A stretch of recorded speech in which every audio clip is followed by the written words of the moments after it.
Here's practice problem number 2 associated with sample problem A.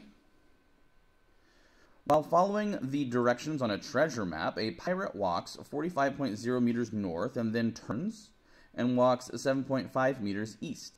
What single line displacement could the pirate have taken to reach the treasure? So here, again, we have to draw our situation here. Now I'm going to use a traditional XY coordinate system. Okay, so plus over there, minus over there, plus over there, minus over there. So, first we're traveling 45 meters north. So, let's go 45 meters north. And again, north is represented by this arrow. Then turns and walks 7.5 meters east. Okay, the four cardinal directions, that's positive. So I'm going to go east. 7.5 meters. What single line displacement could the pirate have taken to reach the treasure? Meaning, if he just traveled in a straight line, which I'm drawing now, what would this have been? Okay, again, displacement, so that's magnitude and direction. Okay, any vector includes magnitude and direction. Now, generally speaking, when we are trying to calculate the magnitude of something, we're going to use the Pythagorean Theorem. And when we calculate direction, we are going to use the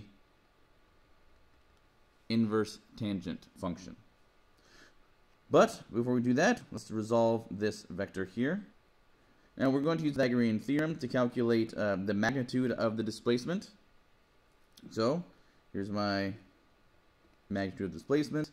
This is going to be, again, solving for the Pythagorean Theorem. This will end up being delta x squared plus delta y squared square rooted.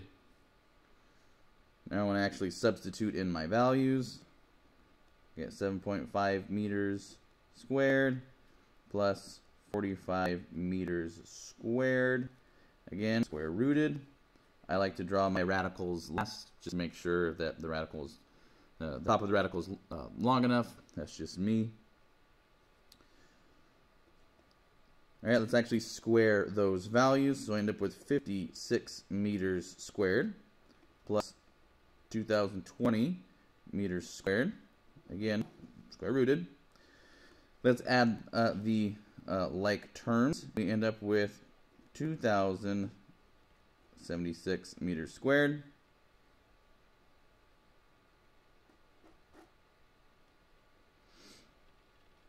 And if we wanted to get a little bit crazy about our significant figures, I would actually properly, if I was doing this at every stage, this would actually be 280, because this value right here, 2020, it actually only goes to first has a significant figure stopping here, one place to the left of the decimal, and so I would need to round away the 6, and that would turn this into an 8. But I'm not going to round after every single step. I'm going to consider significant figures with my final answer. But next step, I can actually do my square rooting. Sorry, square rooting. Now, the calculator is going to give me a bunch of extra values here, but the question started with 2 significant figures. Right? I got 2 significant figures and 3 significant figures, so I'm going to need to report my answer with the least. So that would be, right, 2 significant figures. And here we go.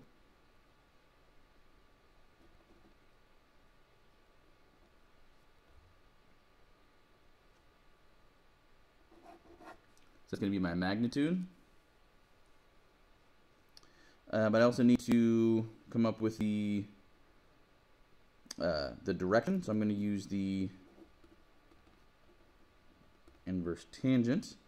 Okay, now this is the angle I'm talking about, because the pirate started by going north, then east, So if you had that straight line displacement, it would be going this way. So this would be that angle of change. So I need to establish from which angle I'm actually referring. Now, this is important because tangent is opposite over adjacent. And so if you establish the incorrect angle, you're going to put that into your function incorrectly. So this should be 7.5 meters over 45.0 meters, not the other way around, not 45 over 7.5. And the way you make sure you don't make that mistake is, first off, remember tangent is opposite over adjacent, but then make sure you're starting from the correct angle. So, calculator gives me a whole bunch of gobbledygook. I'm using two significant figures here. So, 9.5 degrees.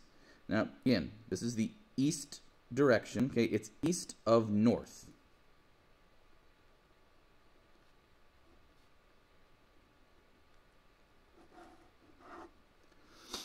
Now, you can actually also say this the other way around. You can actually say north of east, but you would actually have to find the difference between this and 90 degrees.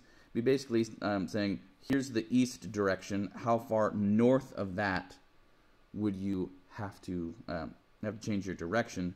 And so there actually is two different versions of this. So what would this be? Like the 80.5 degrees. That would be north of east. Okay, that's another possibility.